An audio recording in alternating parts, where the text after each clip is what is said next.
Hey, what is up, my witches? It has been forever since I did a Witch Wednesday episode, and I'm ready. I got my hat, my broom, my cauldron, some blow, and most importantly, I got my familiar, my little cat, Fui Fui, aka Frida, the movie Puss. Ain't that right, Fui Fui?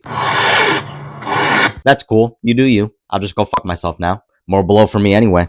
Now, as I said, it's been a while since I did a Witch Wednesday episode, and what caused me to do this impromptu one out of nowhere was actually my last episode, which was my top 5 favorite Scooby-Doo theme songs.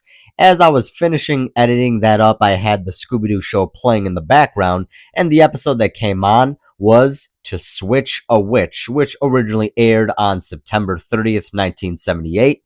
And I don't recall ever seeing this episode as a kid, and I've seen a fuck ton of Scooby-Doo growing up, and I immediately got hooked since it was a witch-based one. At first you had my curiosity, but now you have my erection. You mean your attention? You all know what I'm about. And I gotta tell you guys, it was kind of fucking wild. So let me explain the story. It's Halloween time, so the Scooby Gang are in the town of Salem, Massachusetts, visiting a friend of theirs named Arlene Wilcox. Now, Arlene is descended from a woman named Melissa Wilcox, who in 1778 was accused of being a witch and was burned at the stake.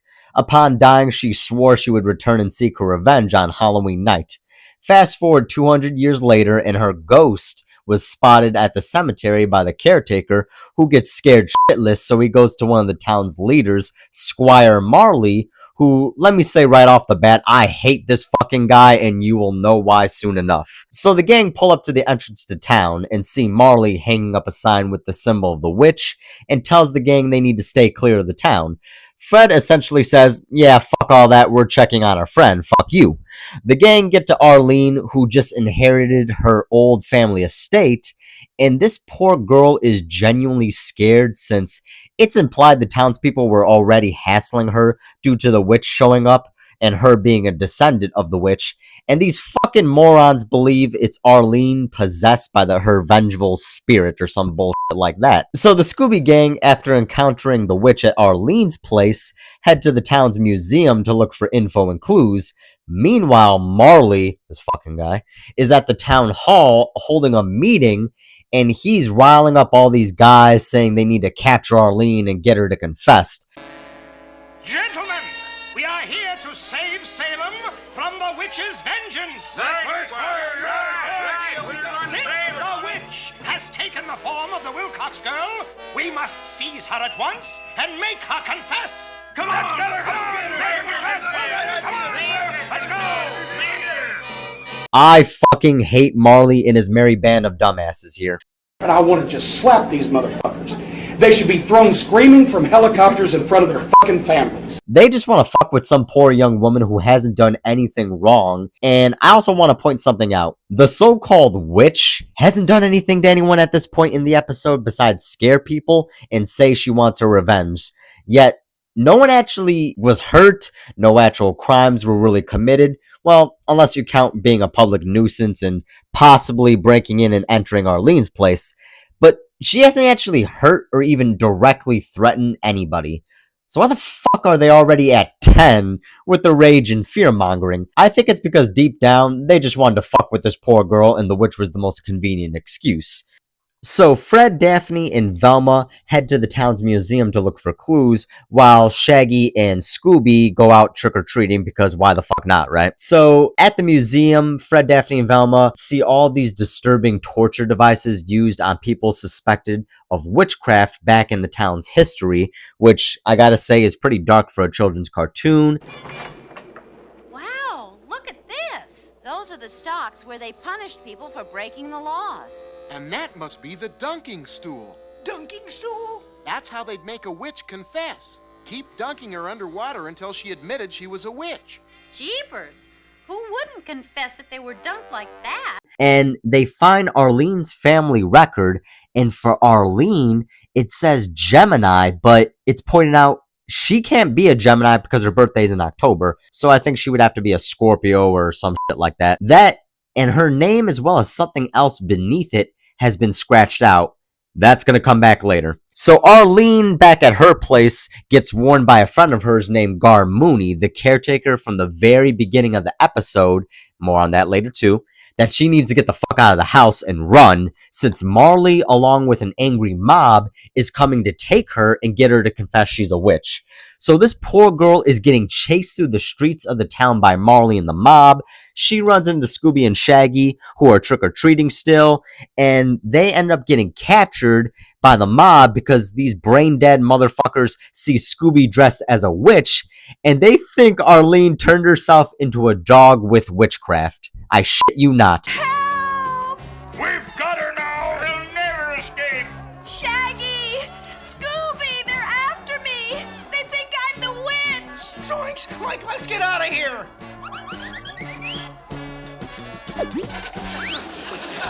Uh-oh. Saints preserve us! The witch turned herself into a dog! The dog? Uh-oh. Not me. Seize the witch! Help! Off to the Witchcraft Museum! We'll make the witch confess! Poor Scooby. They think he is me. Like you better meet Fred and the others at the graveyard and tell them about Scoob. I'll try to rescue him. Okay, Shaggy. To the museum! We'll make her confess! We'll find the truth! So anyway, the mob captures Scooby and Shaggy, who they believe to be an accomplice, and take them to the museum for torture. Yeah, you heard me. They literally go to torture them both. Scooby gets the dunk tank treatment, while Shaggy is put in the stocks. So the rest of the gang, along with Arlene, go to rescue them, and afterwards they lay a trap for the actual witch at the cemetery. So this all culminates in the gang capturing the witch after a lot of kerfluffles, and the reveal is the witch is actually Arlene's never-before-seen twin sister, which explains why in Arlene's family record the word Gemini, which I think means twins or symbolizes twins, wherever the fuck, was listed in Arlene's name, was scratched out along with the bottom name of her unknown twin. And her accomplice to explain how she did all those spooky glowing into the disappearing act, it was Gar Mooney, the caretaker and fake-ass friend of Arlene. Marley apologizes and arrests Mooney, and it's all a happy ending. Okay, now there's a lot to unpack with both the twin sister twist and that fucking piece of shit Marley. Now, what I want to know is the twins' backstory. We never find out her name, why she was missing all these years since Arlene, who legally inherited a house, has to be bare minimum 18, which aligns with the Scooby Gang's ages, so let's just say they're like 19 to 20 at the oldest as of this episode. The constant back and forth on the ages of the Scooby Gang is a subject that needs a whole segment to itself in another episode, because holy shit, do they just go back and forth on how old the gang actually is. Sometimes they're 16, 17-ish, sometimes they're just out of high school or early young adult college age, like 18, 19, and in the 90s and early 2000s, they're around my age group, late 20s, early 30s, as of this episode. But whatever, back on the twin topic. You're fucking telling me Arlene, who's been alive for roughly 20 years, has never heard of a twin sister. Her parents, who I'm assuming just recently died, never brought her up in question? Like, huh? Did they just put up the twin for adoption? If so, why? Is this situation like the movie The Bad Seed, where Arlene's twin sister was just fucking evil or insane or a combination of the two, and since she was a minor, she's been in a mental asylum for years until fairly recently, and maybe there were very old pictures of Arlene and her twin sister together when they were like 4 or 5, but since Arlene was so young, and maybe she forgotten or saw her sister do something so fucked up, they had to lock her twin sister up, and Arlene suppressed the memory of her, and her parents thought best to let Arlene forget that her twin ever existed. I don't know. I know I'm probably reading way too much into this, but I feel like there's so much more story that could be mined from this if it wasn't limited to being a chosen cartoon with a rating for families. And as for that other subject, Marley, This goddamn inconsiderate weasel. this guy is just a horrible man who the very second you see his stupid fucking face, when he opens the door at the beginning of the episode, and every time he talks, You can just tell this motherfucker hates women. I know this asshole ain't married to one, or a man for that matter, because I can't see a man, or especially a woman, putting up with this dickhead, with his attitude and him flying off the fucking handle, riling people up, forming mobs to hunt down and torture young women he thinks may be a witch. And I want to hammer home a few things about that too. One, he has absolutely no proof whatsoever Arlene is the witch, aside from the fact that they kinda, sorta, not really resemble each other, aside from, the wild hair and outfit. And two, being a witch in the then current year where this episode took place of 1978 wasn't, and isn't today in the United States at least, a fucking crime. Nor should it ever been in the past, nor should it be in the future. To me, and I admit I'm looking at this from a modern perspective, guys, if I was an officer in that town and Marley asked me to do something, I would look at him sideways and say, okay, she's a witch, and? So what? What the fuck do you want me to do? Arrest her for existing because you don't believe in what she practices or believes in, whatever the fuck? Marley, you need to settle your old, decrepit, almost corpse-looking ass down and shut your proto-incel ass up. I mean, just look at you. I can tell at a glance the last woman you blew alone in was a fucking Playboy magazine from 1974. By the way, this Playboy playmate, aka Miss June, is a 20-something-year-old Sandy Johnson, who went on to star as Judith Myers, Michael Myers' sister, who he kills in the beginning of the original 1978 classic, Halloween. I swear I'm not joking, that actually is her.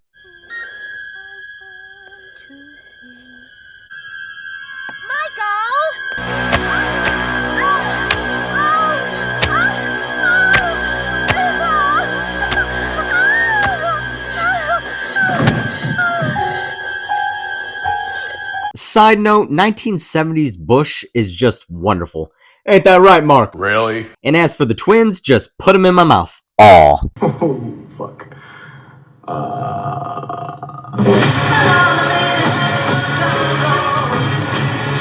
Alright, horny tangent over, back to on Marley. This maniac, along with his stooges, torture Scooby by ducking him in that water tank to force a confession out of him, and it's really disturbing when you stop and think about that for a moment.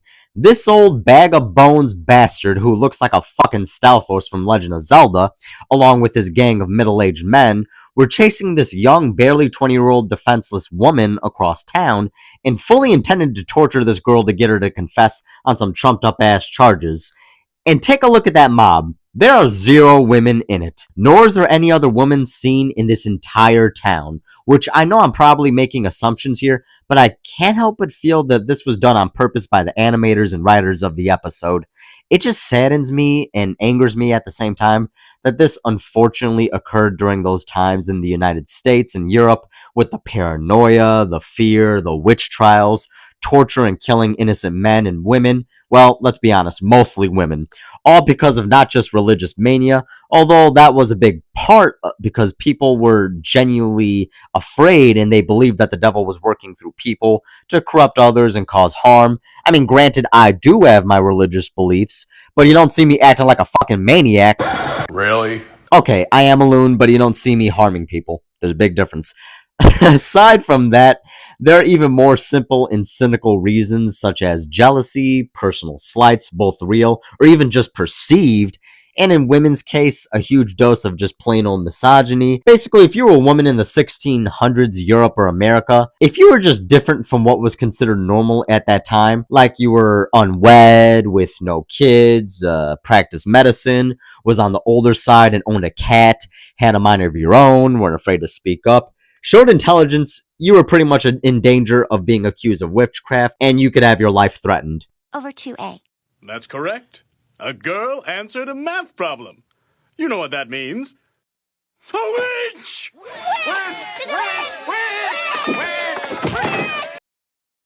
It really was a fucking mess and a travesty with what happened to those people.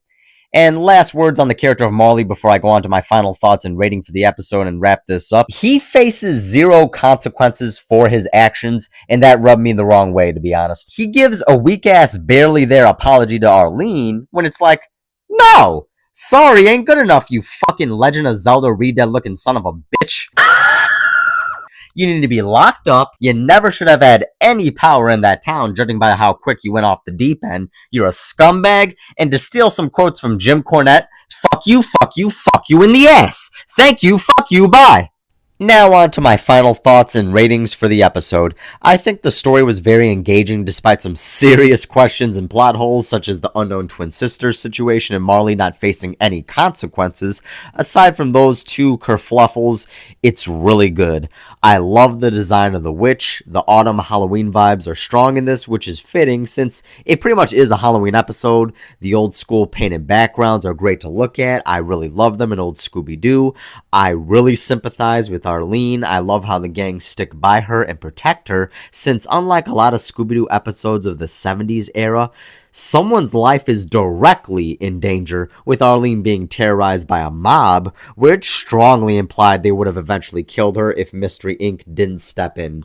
I wish Arlene came back in a future episode or sequel series of Scooby-Doo, since I thought she has a very interesting character with her whole fucked up family dynamic and implied drama.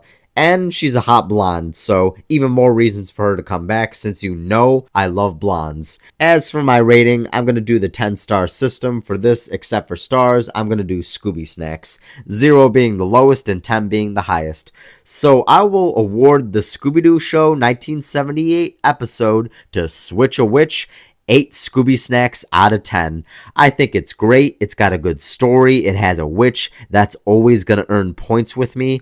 I love the autumn feel of the episode, with autumn being my favorite season. And it was just a fun time from start to finish. Well, guys, this is the end of the show. So to end it properly, here's a 15-second montage of sexy witches in fiction.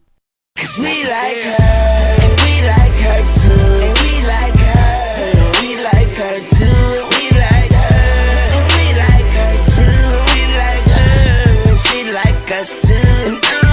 Happy Witch Wednesday, everybody. This has been Adam the Cartoon Guy, and I'll see you next episode.